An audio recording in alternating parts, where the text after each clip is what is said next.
That is a vile broad plan there, mate. Grainy. What? Glare. Oh my Christ! I'm talking to an alien. Oh my God!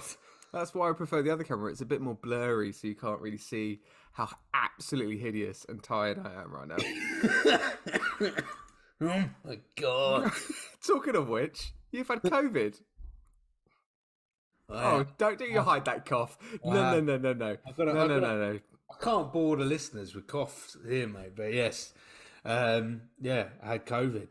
Done that. That's happened. You sound great. This is going to be a good podcast. This is gonna honestly, any video footage, you look like a fucking alien from bloody Pluto. Like, literally, your face right now just looks like pure skin. It is. It's, There's no definition to your face. what is going on? What is that camera is vile, Matt. I, I never want to see that again. Oh my God! Wow. Do you know I've done this thing right where I've been. This is silly. My face has got really dry recently, so I just tried to. I desperately got some moisturizer, simple moisturizer from a service station while I was on my way to work, and Lovely. and it literally burnt a layer of skin off of my face. I'm not even joking. It stung so much for about a day, and now I've got like dry skin patches all over my face. And yeah, it's doing something. It's either de-aging me or making me, like you say, look like an alien. Oh, mate, Yeah. I was before you put on this dreadful webcam. I did think, wow, Matt is looking good, mate. I don't feel it, but thanks. I'll take that. That de-aging cream is working magic, mate. So yeah, so Forrest, you've had COVID. Yeah. I've just been ridiculously busy over the last few days and had super late nights and all that kind of stuff. And but we're here. We're here. We're here. We're You, here to do a pod, and we we're are. here to. Are you frozen? No, I'm Uh, good. Are you good? yeah. You started going all like your voice was breaking. This is pure gold, mate. This is fucking Oh gold. my god. This is honestly edge of your seats podcast. This I don't know what's going to go first, Matt's broadband or his phone. I I don't. feel unhinged. I just feel I'm like, what? What? I'm just delirious right now. Oh Okay, what are my we god, mate. doing? So we are deep diving. Oh my god. Oh my god. What are we doing? Um, I think we've officially we're meeting a wall, a podcast wall. I want to know if you're listening right now and you have a podcast where you've done stuff like this when you're marathoning through a bunch of movies and you hit a wall. I feel like we're hitting a wall. Have you hit a wall? I hit a wall. oh, mate. So I think let's bring in the theme tune. I'm gonna bring it in there. And then we're gonna pop to the other side. Okay.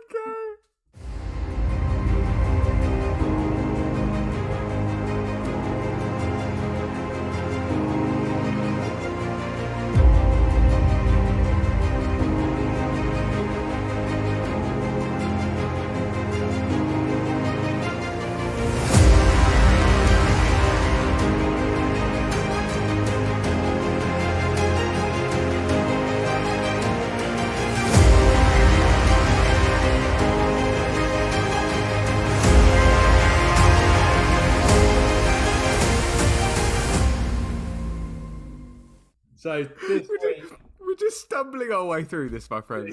this week we're looking at Doctor Strange. Yeah, we are. And He's I not the right kind of doctor I think we need right now. But No, it's true. But I do think part of the reason why this is so ad hoc is, and this might surprise you and this might be controversial. I think I've had my weakest film week for quite a few weeks. I am absolutely with you on that. Doctor Strange, I'm sorry, can get in the MCU history bin. It is one of the weakest weak. It just, oh my God, it feels like a chore. It is overly long for what it is. It's massively outside of the for good reasons, and we'll explore it. But it Yeah, goes well outside of the MCU, bearing in mind where we're at in terms of the phase. It brings it starts for me in the best vein possible. I quite like it. I think it starts in a Deadpool fashion, a it quite does. Yeah, dark fashion, and then it almost caricatures and ridicules itself, and then it just deteriorates into an utter ball fest in my It's- view. I'm with you on that 100%. It is a bit of a fumbled, I'd say it's a fumbled origin story.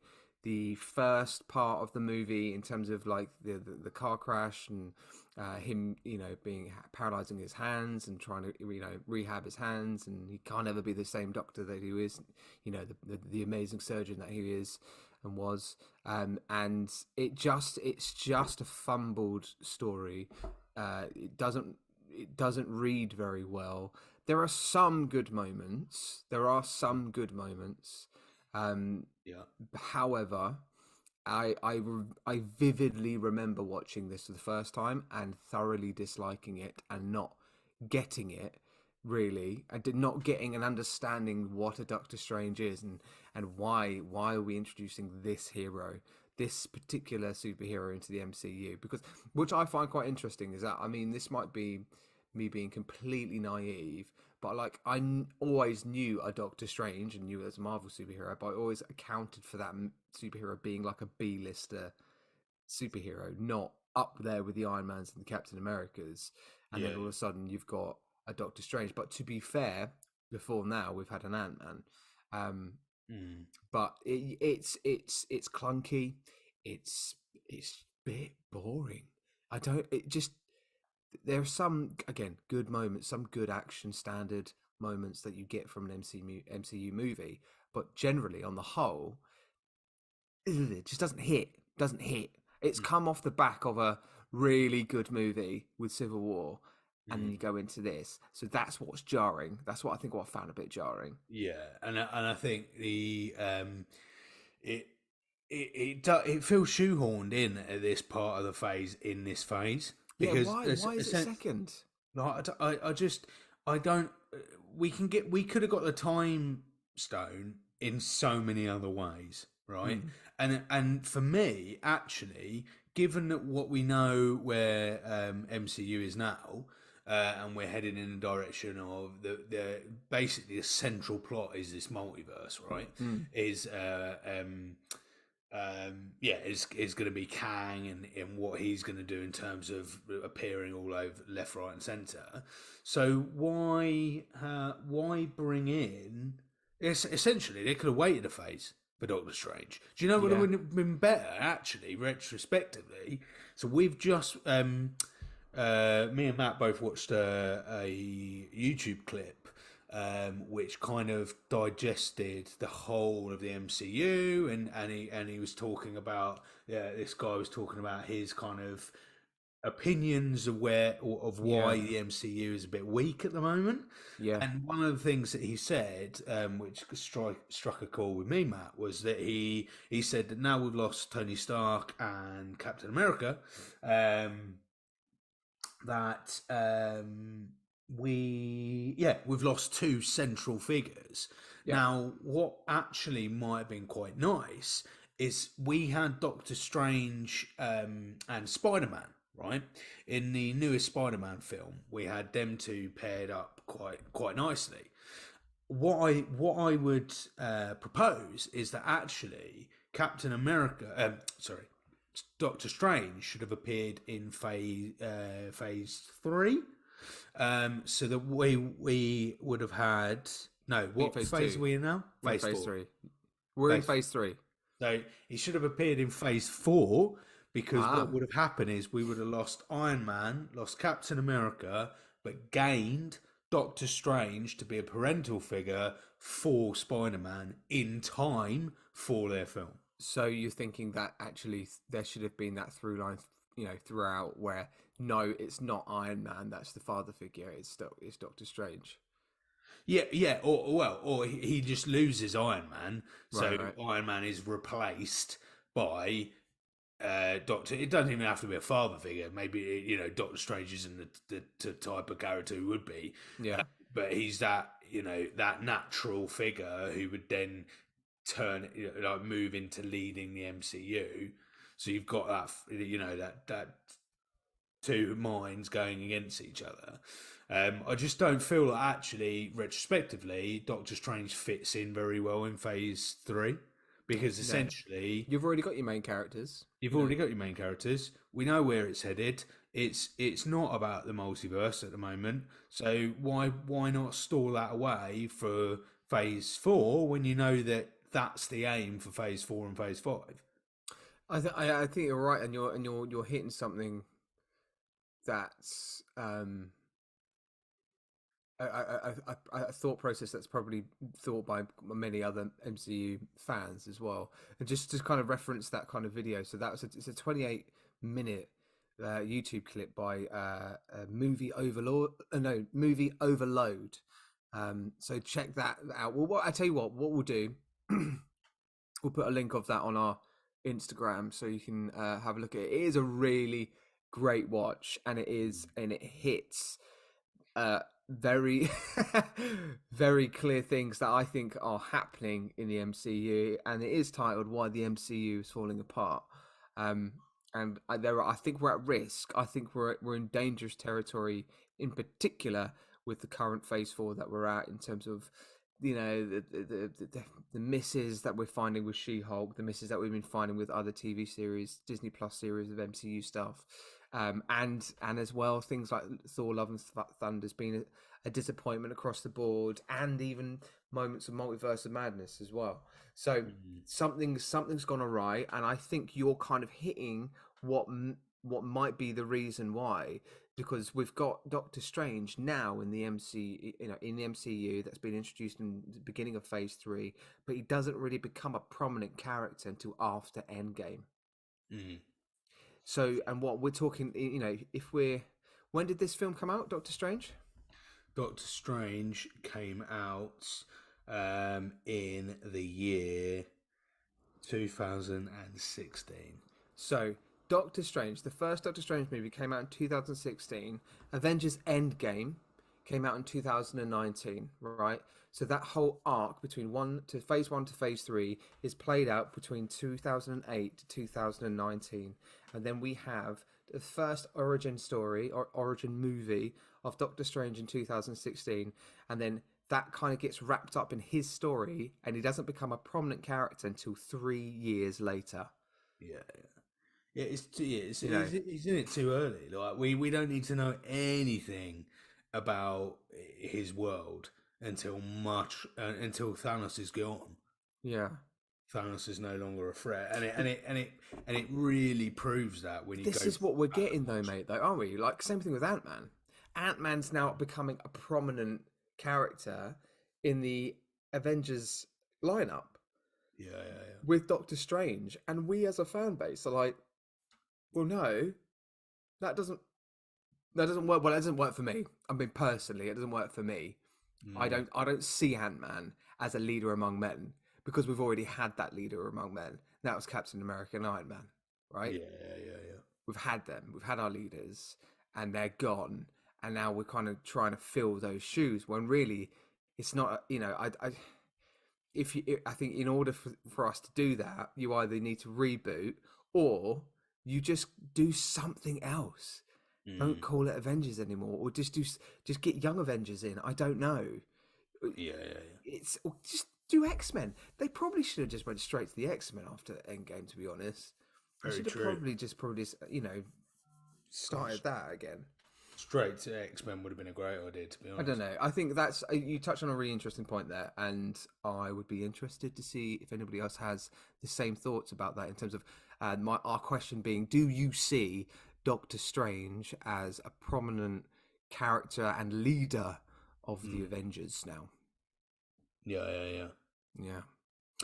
Anyway, Yeah, let's talk about the so movie. let's talk about a movie.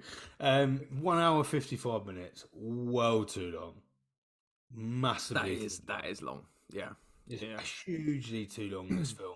Um, shall I do a movie summary for you? I think you need to, mate. It's tradition. It'd Okay. be weird if you didn't. No, there was one that we completely skipped it by accident, There was, wasn't there? and it was crazy. It's unforgivable. Yeah, all two listeners moaned about it. Absolute. Here we go. Dr. Stephen Strange's life changes after a car accident robs him of the use of his hands.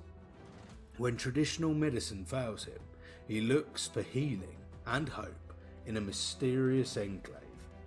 He quickly learns that the enclave is at the front line of a battle against unseen dark forces bent on destroying reality. Before long, Strange is forced to choose between his life of fortune and status, or leave it all behind to defend the world as the most powerful sorcerer in existence.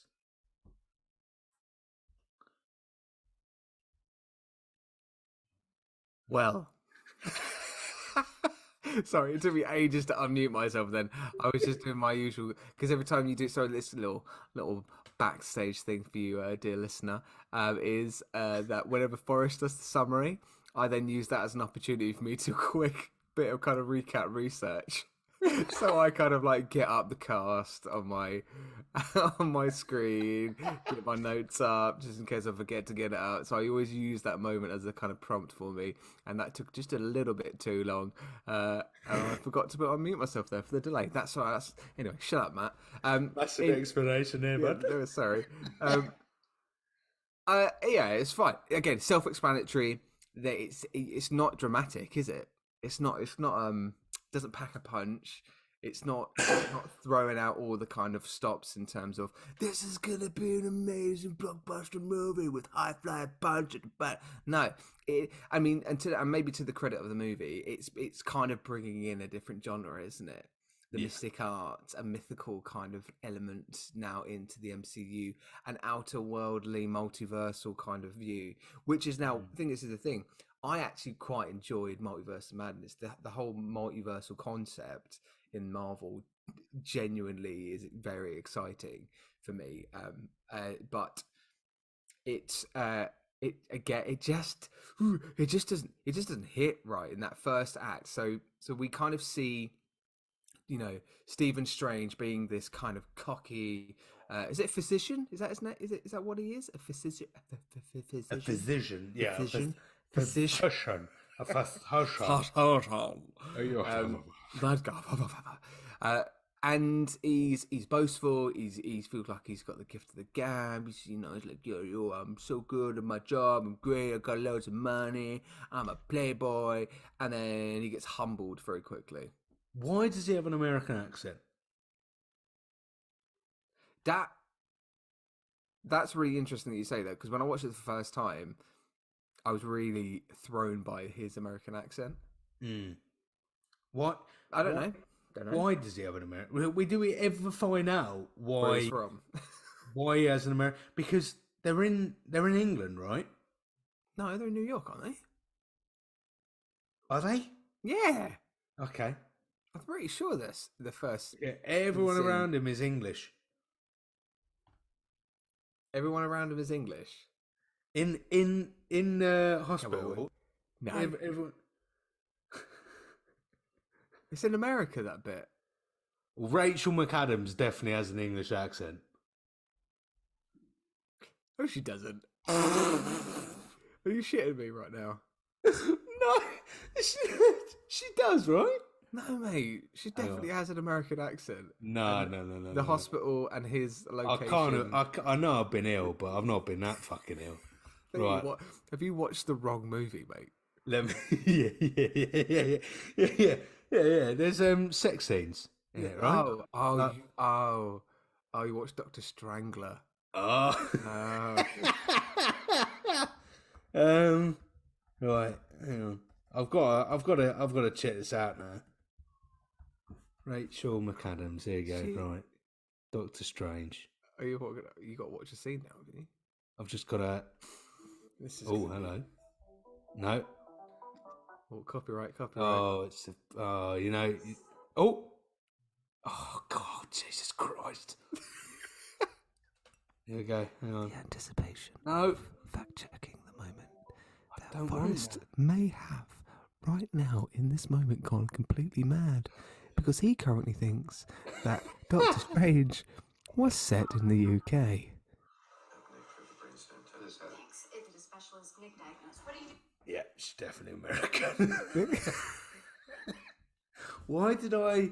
Honestly, know, mate, I have no idea what was going through my. I legit heard Benedict Cumberbatch. I went, Christ, is he the only American guy in this scene? That is amazing. No, Wow, your brain. He was in New York and surrounded by American accents. Your Wow, COVID messed with your brain, my friend. it did, mate. It did. Wow. Okay. Well, that fucking fuck. So But going back to that first act, it was very slow.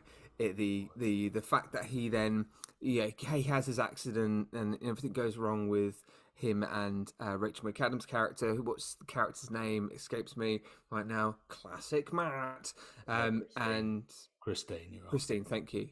So him and Christine kind of like go separate ways, and he's all kind of caught up about that, and then he's gonna trying to find a cure for his hand as well. He wants to get his life back, so he goes to meet another guy who recently kind of got healed by his legs. He was paralyzed from his legs down, and then all of a sudden he becomes fit as fiddle, and then he kind of leads him towards the leader of Sanctum Sanctorum. That is okay, and we get there. I think I don't even want to know where about Sanctum Sanctorum. Not Sanctum Sanctorum. The that's in Sanctum Sanctorum is in New York. He goes to Carmitage. Get it right, Matt. He gets to Carmitage. Carmitage. Whereabouts is that? Is it in India? Is it set in India? You're asking the guy who thought the first part of this movie was set in England, mate. So was it Kuala Lumpur?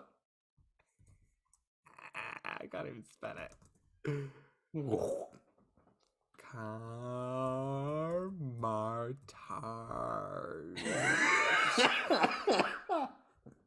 Carmitage. Nepal. Lovely There part. you go. That is Doctor Strange's origin story, and it's in Tibet. From Tibet to Nepal, apparently. I don't know. Somewhere around there. Is that a Robin song? From Tibet to Nepal, and I go in and everything for you. You've got to sing that out to us now later. Oh, mate. That's the song you have to play it to. Yeah, we get there, and then he kind of goes into his origin story. It doesn't get the only moment that pricked my ears was the moment where we meet the then leader of the Mystic Arts, that is played by Tilda Swinton. Tilda Swinton, yeah. Good. I was looking at you going, please tell me I'm right. And the moment she kind of places her thumb on Doctor Strange's, on Benedict's head. Whoa.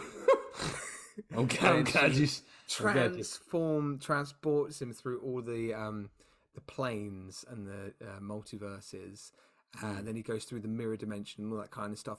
Then that is the one moment where I'm like, oh, okay, this is cool, because then you're seeing that kind of next level thing, this outer worldly kind of space where Doctor Strange is known for. And that's where it's the reason why this character is in the MCU is so it can take it can take the MCU to different stories, to multiversal stories and outer worldly stuff. So it was interesting for that moment for me. But like, again, from that moment, then he has to learn to be Doctor Strange and has to learn how to use the mystic arts, and it's just a bit slow. It's just a bit slow. I was watching a YouTube video about this not an hour ago, and one YouTuber mentioned about there's a comparison between this origin story and Batman Begins. Oh, really? Because obviously they both go to faraway places from their home to then learn about this kind of not mystic arts, but this kind of ancient way of teaching and a way of becoming this new person. And in Batman Begins, you have way more time in that origin sphere where he's trying to figure out how to be a Batman, or to be to use those skills and stuff. I'm trying to think who Liam Neeson's character in Batman Begins, Raj Al Ghul, I think his name. And Raj Al Ghul teaches him everything he knows, but that becomes then the premise of him becoming the villain in that story. So kind of again like Iron Man 1. Going back to our guy Kevin Bridges.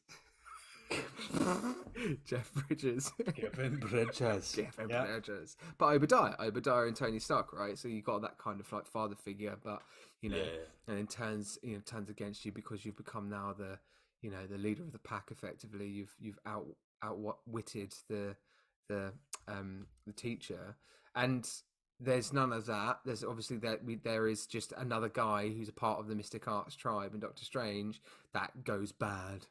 And that steals a couple of pages from a mystic book, and goes, I'm gonna take this and serve the dark arts and serve Dormammu. Who's this? This? Other part of the dark plane. Dark Do you world know plane, what I think might be another issue with this film? I think, actually, whilst you're talking about it, is that there is almost no one in the film who is a fully fledged good character. Like, and by good, I don't mean like shit quality. What I mean is there is no positive character in this. So, like, even the Ancient One, right? Yeah. There is a lot of baggage there, and we're not really sure whether we trust her or what her motives are. You got Mordu, who literally turns bad. Yeah. That's the only plot that I buy into. Yeah. When he kind of turns on his partner effectively, because you can kind of use it as a kind of Starsky and Hutch situation. Like they're both coming up at the he's coming to his space and he's like, no, I'm the guy that knows everything, and then Doctor Strange is at the same level as Mordo, and then they end up kind of Mordo. I don't know. They end up, because I feel like it's a Lord of the Rings character. It's not. They end up being together, doing a lot of things together, and they start. He starts seeing the fact that actually he's gonna surpass me, and then he turns on him and they backstab. Classic story, right? It's a classic kind of story. So I bought that, but he's not the main antagonist, is he? No, Mads Mikkelsen. I just don't. I feel like we didn't need it. No, we didn't need this film, Matt. I got to be honest, mate. I got to be brutally honest. It's absolute fucking shit. Thanks for watching for the next episode of Doctor Hero Podcast. See you later. Yeah. It's shit. I've sat on the sidelines for too long, Matt. This did not entertain my COVID thirst. I'll tell you that, mate. Jesus Christ. So yeah, it's just no story you can fully get behind. It's very one-dimensional, ironically for a film that goes within multiple many dimensions. Yeah, it's completely one-dimensional. Okay, is he going to get trained? He gets trained. He fights the baddie. End of game. Right, brilliant, fantastic. Give me literally, if you'd give me any fucking way into the MCU, I would have been thoroughly interested. There was not even it was just absolutely nothing in there. And the Dormammu. Dormammu. Dormammu. I did think that his face looked like a mix of Ultron and Thanos. Yeah, I think they kind of. It does look like they took like elements of both those big villains into it. I think.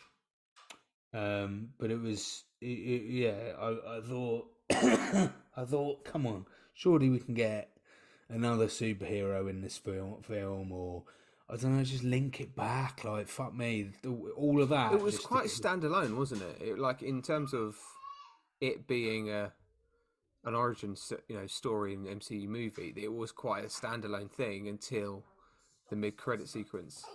Yeah. All, and like I say, all of it just to get a time stone. Yeah, and that's it. That's literally the only piece of the puzzle we got. Before the end bit with Thor. Hello, Yes, Thor. she is. Hello. Our reoccurring guest has arrived. You okay? Yeah. She's got coins in her hands now. She's got, what was that, a 50p and a 2p. Christ, you want to put that away for a rainy day there? Cost of living crisis out there. Christ. That is what I'd say. That's probably a minute of heating.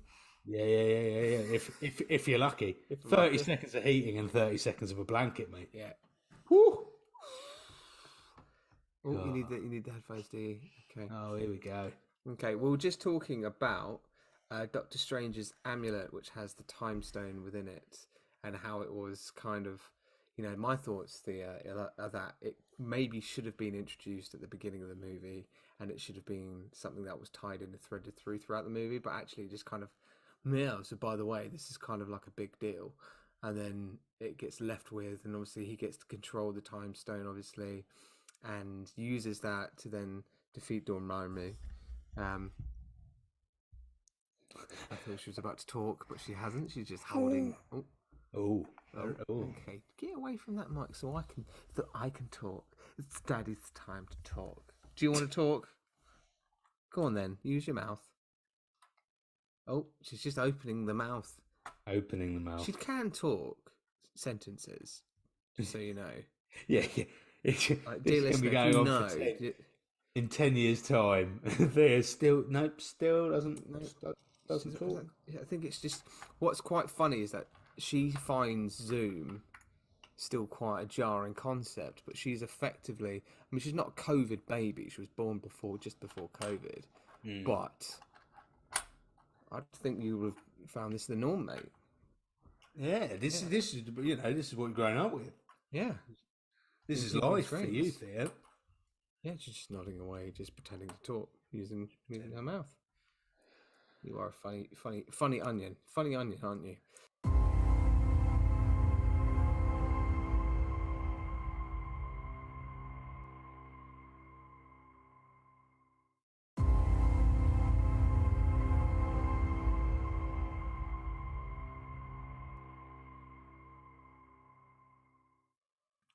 Yeah, I think we haven't mentioned Wong yet. Do you know what? I'm looking at his little photo. I'm looking at his little photo of Benedict Wong in front of me. Yes, I think probably one of, if not the redeeming feature of this film is that we get introduced to arguably one of the finest characters in the MCU. And what I loved was seeing him in his first film, because the journey of Wong, having just seen him in an episode of She-Hulk, it's amazing, isn't it? Oh, amazing! He's a completely different character. He's completely, but not only that, but the actor has lost a lot of weight. Yeah, he's lost a lot of weight, so the actor's changed quite drastically. But they have definitely taken fans' love of his comedy, character, and his character, and made him that. I thought his introduction in this film was amazing as well, Matt. So I jotted it down. So he introduces himself And Doctor Strange says, "Just Wong," and he goes, Yeah. like Adele." Yeah. And then Just there's this one. reoccurring joke where he says like one word. It's like it's amazing. I thought that was very funny. It's good. He definitely brings a different shade into the the picture with the characters and him being a because it's not like he's not a comedic character, is he? But he brings in something new and something engaging as well. And obviously, at the end of the movie, he does a lot of heroic stuff in terms of the battle at the end, and Doctor Strange effectively saves his life because we do see him die effectively in the last act of the movie, and then try and change his time using time stone to go back and to redo that moment. Yeah, I think if you look at Wong from Doctor Strange to Wong, who we've just seen in She-Hulk, it is a completely different character. Completely. 100%. A big fan though. Definitely. All the better for the changes that they've done with Wong. Love that. Mm-hmm. Yeah. If I've got to be entirely honest, Matt, I think for the bulk of the film, that's me done, mate. Really? It's just so Wow. It's so weak. It's so like it just feels like one scene throughout. You're just a bit like, okay, he's gonna go, he's gonna get trained. We're gonna watch his training process. He picks up a book and learns about all the book. Oh wow, well done. And then the ancient one dies. Oh no! And then is it obvious that he's going to be the new Sorcerer Supreme? Yes, of course he is, because who the fuck else would be in this film? No one. So what else are we going to watch? Doctor Strange suddenly kicks ass, having been there for a minuscule amount of time compared to the umpteen other people we see around Doctor Strange, who we never meet, by the way, in that compound. We see loads of people, and we only ever see Doctor Strange, Mondu, and the Ancient One. With this movie, you get all of the obvious basic things you'd get from an origin story. You get the all right, Tej, all right, babes.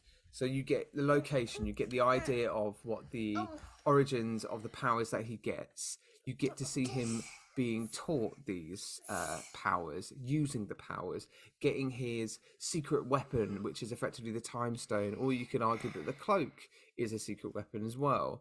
He gets that, and then he gets to work with people who he is taught with. They betray him, and then he defeats the antagonist at the end of it all. Yeah, that's it. That is it. That's literally it, really, isn't it? In a nutshell. It is, and not a sight of Ant-Man, not a sight of. Well, no, this is it. No thread through of any other MCU movie until the end credit sequences. Yeah, in the weirdest way possible. Yeah, and it doesn't really do anything. Like, so he's randomly with Thor, and then it's all about Loki, a threat to Earth. Allow me to help you. So yeah, I think Thor says he basically wants to find Odin, doesn't he, before he can leave. And Strange says, allow me to help you. So Strange offers to find, yeah. And then that's that. And then the end credit scene, we see Mordo turn bad. Yeah, and then that's it, because he goes to the other guy who was cured with the mystic arts with his legs. His name escapes me again, but and that's it. You see Mordo just then becoming fully bad, and then Jonathan Pangborn. Pangbong. And then after that, that's the end of the movie. Don't really see much of Mordo, do you? Till I don't even know. Till when did he come back? Doctor Strange. No, when does Mordo come back? He's not in the Infinity Wars or anything like that, is he? No, don't think so. Is it really his next appearance? Multiverse Madness. He's probably in the background of. All right, he's got to be in Endgame, right? Others, isn't he? He's got to be in Endgame, surely. Yeah, but just weak. And the problem is, we also know we know, like, now we are on a straight home run of fantastic films. Oh, Yes, we are. Yes, we are indeed. yeah, Um, I think this is one of those movies you go, it's a miss. Don't really get it. Don't really enjoy it. Still didn't enjoy it after even watching it for maybe, I think that might be the third time I've watched it now. Um, it doesn't serve much until maybe Endgame. I don't think Doctor Strange really becomes a good character until Endgame, until his no, efforts in Endgame. yeah, I could, maybe there's an argument of maybe you could have just introduced Doctor Strange in Civil War with the cameos. I don't know, yeah. or even Infinity War when he becomes useful. Yeah, I don't know. Infinity War, and then yeah, I just don't. He just didn't need an origin. We don't need to know about any of this. I would have preferred to have known about the multiverse through Loki. Yeah, yeah, So Loki could have been the first opportunity we see about that world for me, because then what you would have done, you would have got a half baked like idea of it. Then we would have had Doctor Strange's origin in the next phase. yeah, yeah. That's it. That's maybe it. And yeah, I think this is by far one of this for me is weaker than Ant-Man. Actually, no, that's fair. No, that is fair. I was about to say it's controversial. It's not at all. And Ant-Man has some thoroughly interesting scenes. Has quite good characters in it. They're like a couple of good characters. This is just really flatline, Yeah, very one note. Yeah, it's clunky. It's a movie that doesn't kind of move very well across the acts. There are a couple of good moments, a couple of good fight sequences, but again, that's just how Marvel kind of get away with it. You know, if there's something you don't enjoy, whether it's a story, you're going to enjoy some visuals, you're going to enjoy some of the fight scenes. I don't know about you, but there was a lot of reliance on this astral dimension, as if they thought that that was really cool. For me, do you know, that just gave me like Casper the Friendly Ghost vibes. Yeah. Like like, I don't that doesn't intrigue me. What, like, because we kind of you touched on Ant-Man and Doctor Strange, both kind of are talking about another, using the quantum realm, going through all these different planes and dimensions. Their story and narratives are threaded quite closely together, not necessarily intertwined, but they're quite close together. And it feels like both of their first movies were quite a difficult movie to tell. But I think, just going back to your point about Ant-Man being better as an origin movie than Doctor Strange, but that's because I think Ant-Man really played into the heist genre. Yes, yeah, absolutely. Ant-Man had a really clear identity. Yeah. Really clear, really clear. We go, yeah, heist comedy done. There you go. Try that. Serve that up. I could not define what film this is, No, it was apart really, from really tricky just to even orientate yourself. like Do a you know what I mean? Karate Kid, like train like Jedi stuff. But it's just done in a bad way. It's like it's done in a boring way. It's not even like, for me, for that to work, I would have had to have met a lot of other characters in that compound. Mm. I would have had to have met a lot of, seen a lot of failed sorcerers for a bit of comedy. Yeah. Seen a lot of sorcerers who, have very, very specific reasons for being there. I would have just needed to have known more about the training base. Whereas what we had was the training base was almost like a secondary character, when actually it was, it was the main set, it was the main location. I think that's it. And we're kind of, again, just harking it back to kind of Batman Begins. Batman Begins spent a load more time in that space where he was training and he was learning, and you got to know more about the character, more about the narratives and the people around him, and that played into the final acts. Nothing like that was done with Doctor Strange. It was just very quick. He's learned everything. Great. He's fantastic. He's Doctor Strange. He's learned everything we need to do. Great. He's going to defeat bad guys. Defeat the bad guy. He's got the time stone. Okay, now he's an Avenger. Yeah. That's it. So yeah, I think just to wrap up very quickly then, with some performances, which ones did you dislike? Which ones did you like, if any?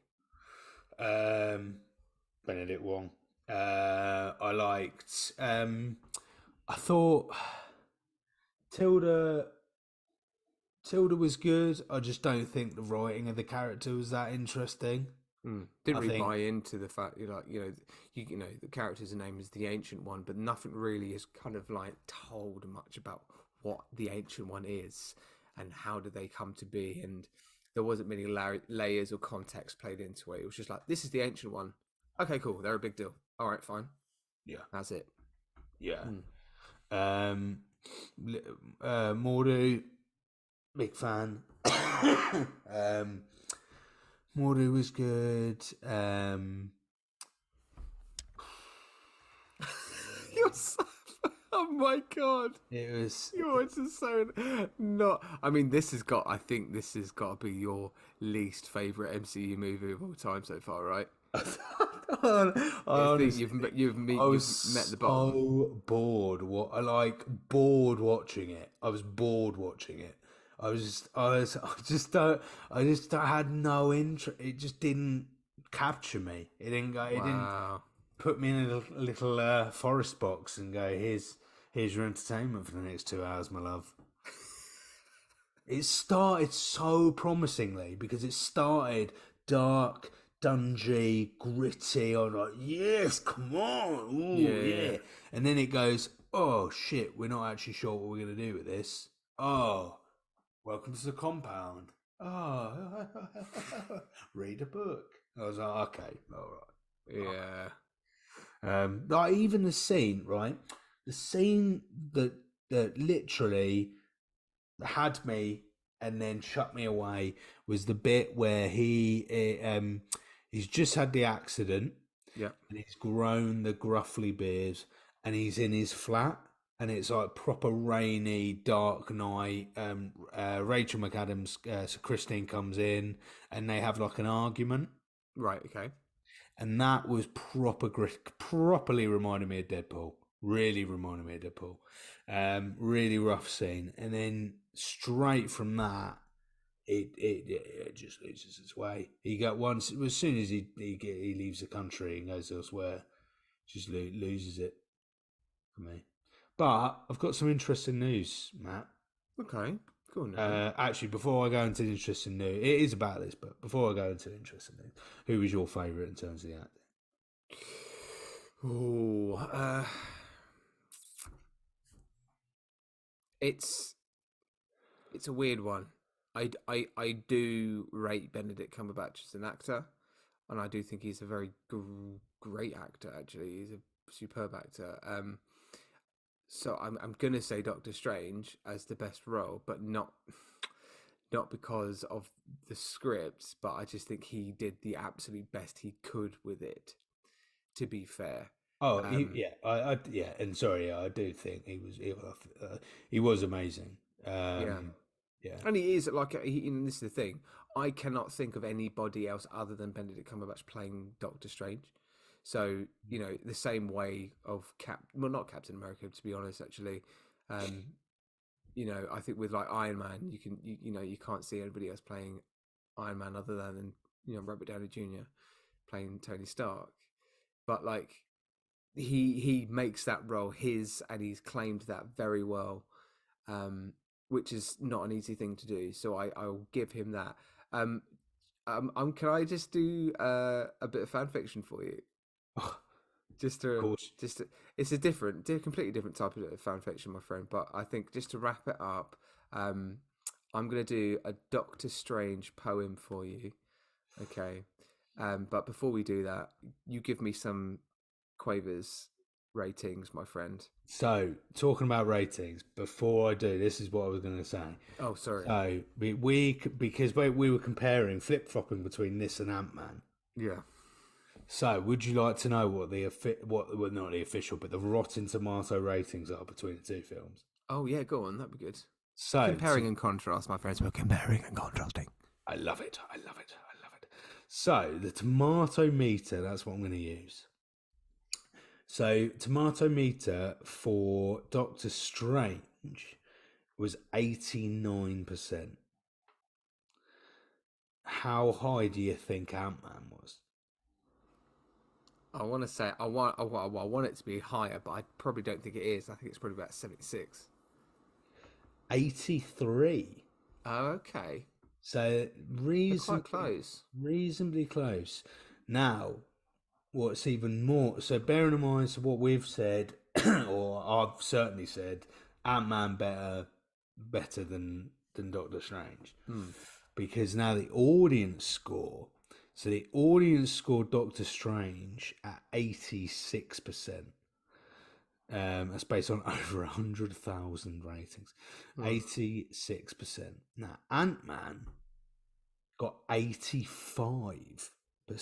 So they're really close in terms of its delivery and the way it kind of ended up. And I think that kind of explains it, really. They both, in a similar way, had the same issues. But we agree, both of us, that one had more of a distinct genre and thread. Yeah. Yeah, 100%. And I'm just going to, so we've got those two on par. And I would say that next week's Guardians of the Galaxy 2 is substantially better. So let us see what that rated as.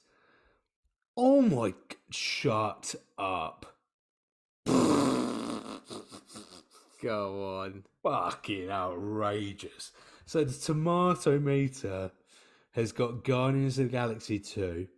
Yeah. Right? So remembering that Ant-Man was 83 and Doctor Strange was 89.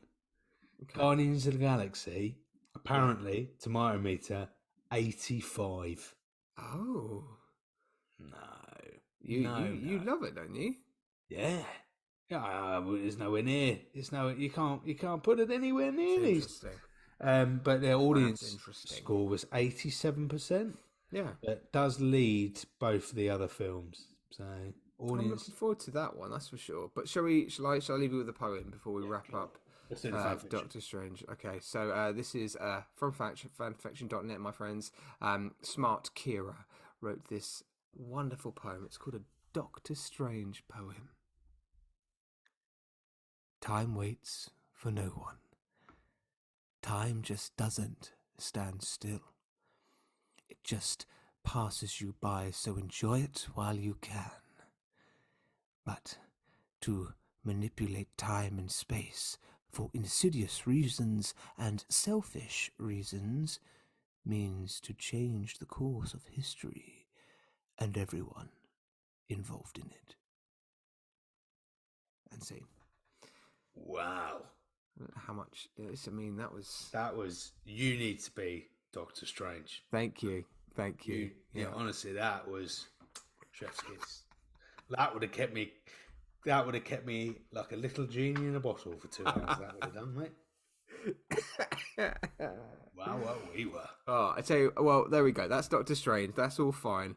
But just, dear listener, please don't go. Hey, wait, no, don't pause it. Just stay there because we've got lots of news to talk about. Because it's been absolutely kicking off over the last few weeks. The land of MCU has been busy. Oh my god, with announcements left, right, and centre. Okay, so let's just start with Armor Wars. First things first.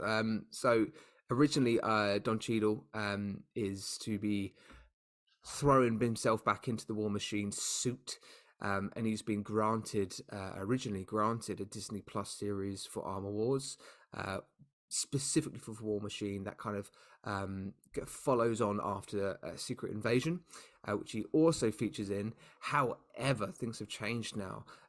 We now have Don Cheadle's War Machine, Armor Wars, as a feature film, Feature uh, film. which sounds so much better. Oh my god! I think they're. I don't know.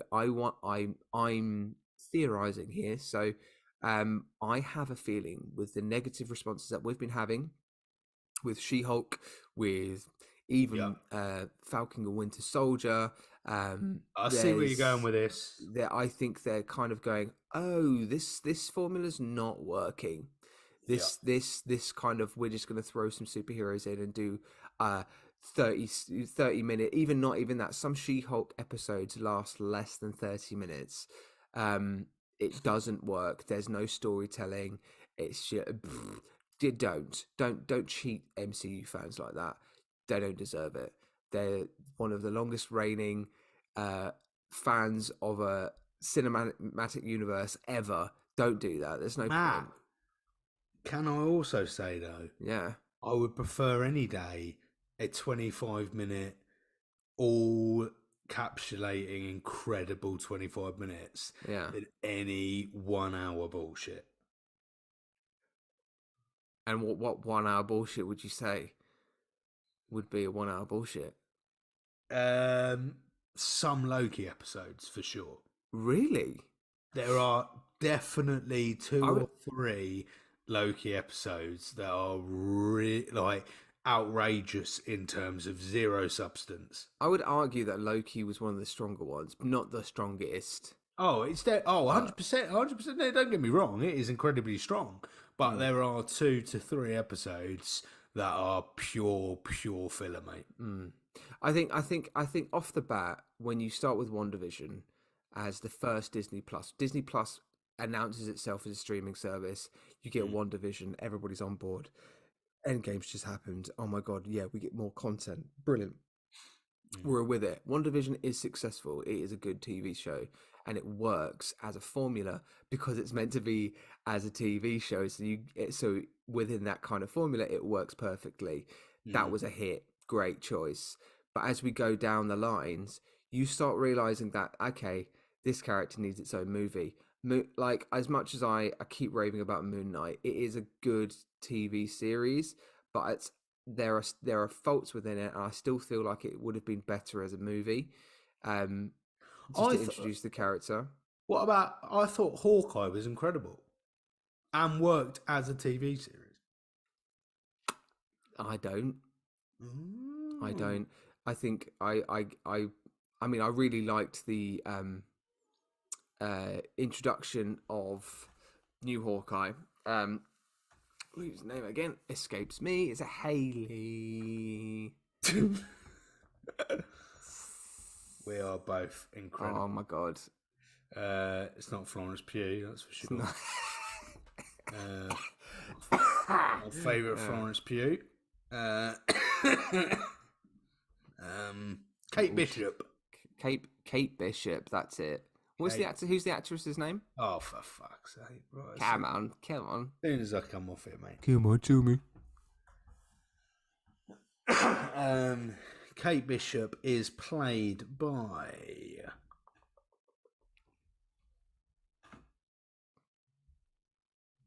Oh my god, really? The problem is, it gives me the comic character rather than the TV. Oh, Jesus Christ, just give me the bloody name of the. Kate Bishop is not the actress, no. Oh, God, Jesus Christ. Hawkeye. Haley Steinfeld. It's oh, I thought it was that. Steinfeld. Haley Haley Steinfeld. Steinfeld. So I got Haley right. So I think she's great. God, that took too long. She's great. She plays the role very well. But coming back to my point about Don Cheadle playing War Machine, it's a great choice. MCU clearly are making choices and doing U-turns here. I think the more we rave about how shit some of these are, I think we're more likely we're going to get what we might need and want. Now, there obviously must be a bigger plan with Phase 5 and Phase 6, where there's still not a clear direction for Phase 4. and Phase 4 is coming to an end. Like, we are nearly at the end of Phase 4, and nothing is being resolved, or no stories are being threaded through. So there is this kind of like I feel slightly cheated, or being kind of like led along a little bit as an MCU fan, and lots of people are stopping in terms of watching. People are going, I'm done now, I'm finished. She-Hulk's, ruined it for me, blah, blah, blah, for whatever reason and stuff. Now, there are, again, we've said it previously, Tatiana Maslany is a fantastic actress. She does absolutely brilliantly what she's given in terms of script, text, performance is brilliant, fine. But there are fundamental issues with She-Hulk. And I think in terms of the way that it's kind of being played, in terms of some of those standalone episodes, some episodes just don't move at all and don't further anything. But again, some of these TV shows aren't playing to the main thread of what an MCU cinematic universe movie should be. There should always be a tie-in to either the previous movie or to the next main thread, whether that might be the next main villain, Thanos, all that kind of stuff. We need that kind of thread. That's what worked. That was the golden thread. Why aren't they just doing that again? I don't get it. But arguably, Matt, we're looking at with Doctor Strange. They didn't always do it, mate. No, but that's true. But like equally, it's just so more apparent at the moment. Maybe because we just got so much more content. I don't know. I'm really hoping that they've got a bigger plan and it'll be fine. I'm going to be in defence of She-Hulk, and I am in defence of She-Hulk. Now, I have a clear. You've watched them, haven't you? Yeah, I've watched all of them. I've watched this week's, and I'm a fan. I think my personal gripe with MCU films has been there is a formula, and a specific formula, which sometimes the formulaic process of an MCU film can get in the way of an MCU film. So sometimes, as we found with Iron Man 2, the idea that there always has to be a villain sometimes gets in the way of a really cool plot. Right, so Iron Man 2, we had the plot about Justin Hammer and Hammer Industries, and two really different kind of science approaches, and the government-led, independent-led, blah blah blah, really got in the way. That was great, but what got in the way was the need for a villain. That villain felt like a side plot, felt irrelevant, and this formulaic process for an MCU film always got to have a really clear villain, got to have a lovely little fight, end up with a superhero winning. Brilliant, fantastic, and there is a place for that, and lots of places for that, and should be all over the films. A TV series by its very right provides Marvel with a medium in order to try something different. Now, one of the main gripes for She-Hulk is that we haven't had a clear villain. There's not a clear threat or a clear thread into the MCU. But the whole point of She-Hulk is it's actively against that. It's not trying to be a regular MCU film. It's not even a film. And we're bringing in new audiences. We're bringing it naturally. It will bring in new audiences because it is catering for a completely different audience. One of the reasons why Doctor Strange griped me so badly was that it was trying to. It very much felt like this could have actually been an R-rated film. Doctor Strange's energy at the beginning of the film lent itself to him being fuck you, fuck this world, rah! And actually Doctor Strange becoming the villain and us having a completely different vision of this character, right? That it absolutely lent itself to that, and then had to go into we've got to keep to the formula, we've got to keep to the fact that this is a family-friendly, child-friendly film, and then we're going to go, oh, okay, we've got to find Doctor Strange. Oh, he is a positive guy, even though he's not. And no one really likes him in his real life, and none of his co-workers, they thought he was an incredible worker, like employee, but personality, he would twat. And and She-Hulk is amazing at looking, having a central female, very feminine heavy plots, um and no clear villain, because why should there be? The whole point of She-Hulk is we're seeing this person who's been shot out of her lawyer job into a half-baked superhero world that she doesn't want to be part of. So it makes entire sense that she wouldn't have a clear villain and she wouldn't have that type of an arc, because it would go against the very nature of the character they've started to build. Anyway, I'm going to get off my stool. Interesting. And that's No, it's interesting. I they're also, they're also trying to bring in new audiences as well with these kind of TV series, and that is the premise of that, isn't it? It is again really important to have female-led representation in that kind of regard as well. I just would be, maybe for me, I'd like to see that on the big screen. Again, and maybe I'm trying to adjust to see MCU in a TV series format. That I think there are. I mean, I can't not say that there's not script issues with She-Hulk. There are script issues with She-Hulk. 100. Do you think, out of curiosity, Matt, do you think you would have the same issues if it was released as a TV series but released in the same in a Netflix style, so all of the episodes were available?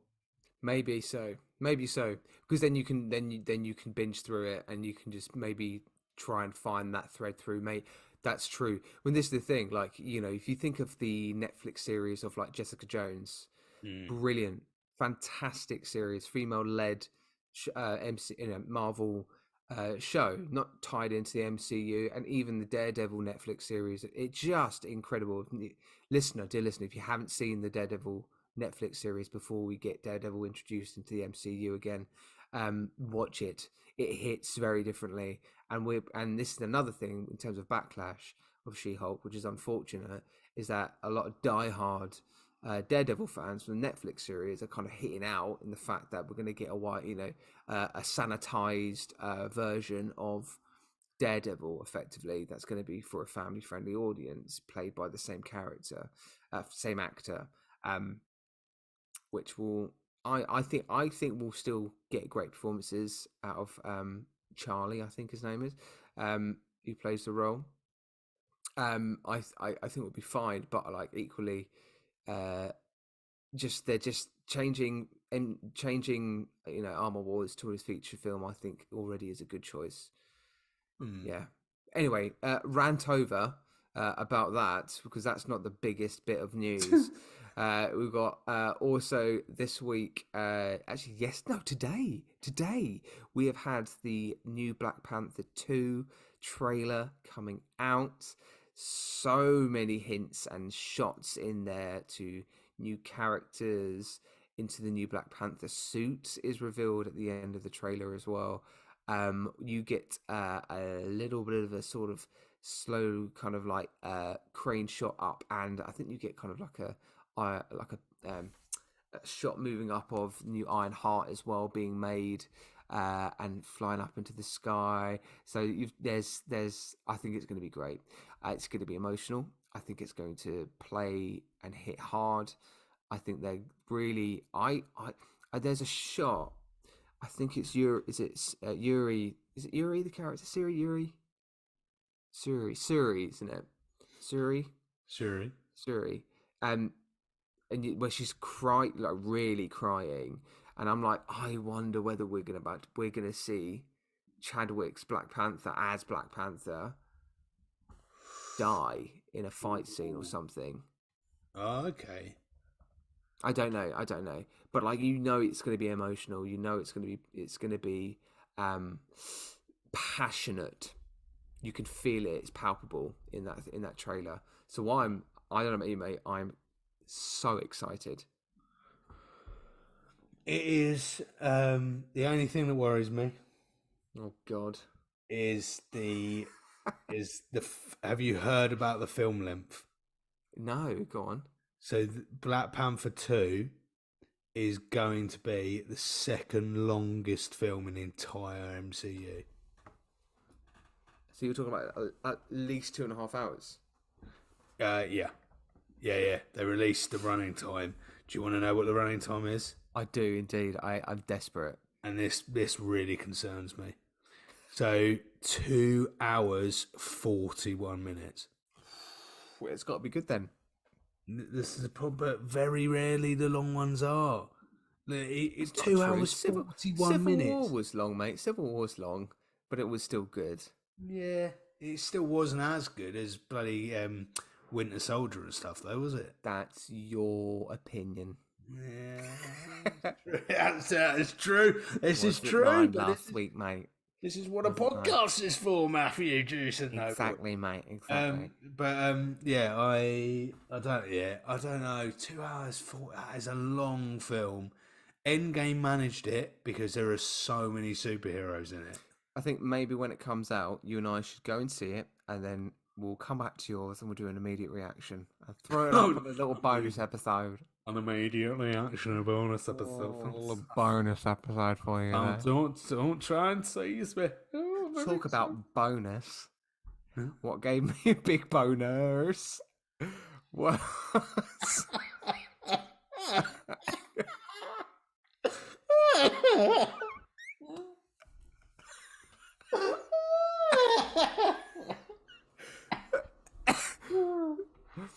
was the announcement of Deadpool 3. Oh yeah. So we had a wonderful video by.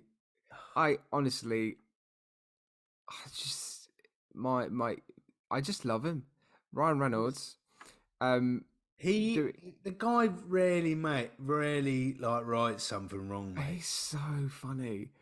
It is insane. Nobody that attractive should be that funny. It is. Have you seen? So I don't follow football at all. You follow football a lot more than me. But you know his Wrexham. Yeah, I'm watching that series at the moment. Oh yeah, did you see the advert for that series? Oh my god! Incredible. I love how he gets away with the fact that they know nothing really about football and they're learning about the sport, and they've bought one of the oldest club in English football with the oldest international football stadium of all time as well. And then they're just going, yeah, we own the club, and they're just picking fun at themselves, and it works. He's insane. But anyway, yes, Deadpool 3. Tell me what was announced, my friend. So basically, you haven't seen the video. Just watch it. You need to watch it. But this is what happens. So we should have probably said spoiler warnings for Black Panther as well. But don't. I mean, it's a trailer. Come on, get over it. With this one, we had Ryan Reynolds sitting at his chair, kind of like throwing a little bit of a confession, because he was like talking about what to do with the next Deadpool movie, being quite candid, being like, oh, we're coming up with these ideas, trying to find this, and it kind of pauses, and he goes, I've got nothing, I've got no ideas whatsoever. And then you see behind him, behind his sofa, kind of a walk, what looks like, it took me a while to realise who it was until he started talking, but it was none other than Hugh Jackman, Wolverine, and where Ryan Reynolds just asked him the question about, hey Hugh, do you want to be in Deadpool 3 or something like that? And he says, yeah, sure, whilst he's eating an apple walking up the stairs. And then we get to see the most remarkable logo I've ever seen. Oh my god, it's brilliant. Deadpool's little signature logo with a scratch in it, a Wolverine scratch. I will always love you. Oh my god, it's genius. Genius, outrageously good. And then they did a follow-up video. Yeah, they did. They did a follow-up video where they answered people's questions, which was literally just basically they just muted what they were saying, played some music over it. Oh my god, hang on. Oh no, poor man. I mean, with you okay? That's how COVID It's got me. COVID. That's a horrendous one. Yes, and it's. I mean, yeah. So they kind of went to try and answer these questions. Obviously, they didn't. They played into it a little bit more, but the teasers are there. It's not coming until 2024, which is painful, absolutely painful. But let's give them the time to make something beautiful. They're gonna make some real magic. It's gonna be absolutely sweet. Can't wait for that. Yeah, that's kind of, I think, in terms of the news, that's the Marvel news. That's a Marvel update. Marvel update. That's an update. So to wrap up for us, my friend, Doctor Strange, how many bags are you giving it, my friend? I'm gonna give it 10% of a bag. Whoa, you're not even giving it by. Oh wow, I'm gonna give it a quarter, just under a quarter. Yeah. Okay, just under a quarter, Yeah. which is low. I think that's the lowest I've done it so far. I think in terms of my bag ratings. Yeah. All right. Well, what have we got next? Guardians of the Galaxy 2. Oh my gosh. Do you know what? I mean, right now, like I just said at the beginning of this episode, we kind of hit the wall, but I think the wall was Doctor Strange because it was a hard watch for everybody. But with Guardians 2, we're going to go at it full throttle. It's going to be a great one. Do make sure you come and listen to us next week, okay? We're going to be doing Guardians of the Galaxy 2. I'm ready for a bit more of that. A little bit of that. Sorry, I'm just rubbing my fingers and my thumbs together, everybody, if that's just listening. Oh, there we go. Loving that explanation of the weirdest thing you could possibly be doing. Look at that. Gorgeous. Fantastic. Perfect. Well, and I will play out with singing once again.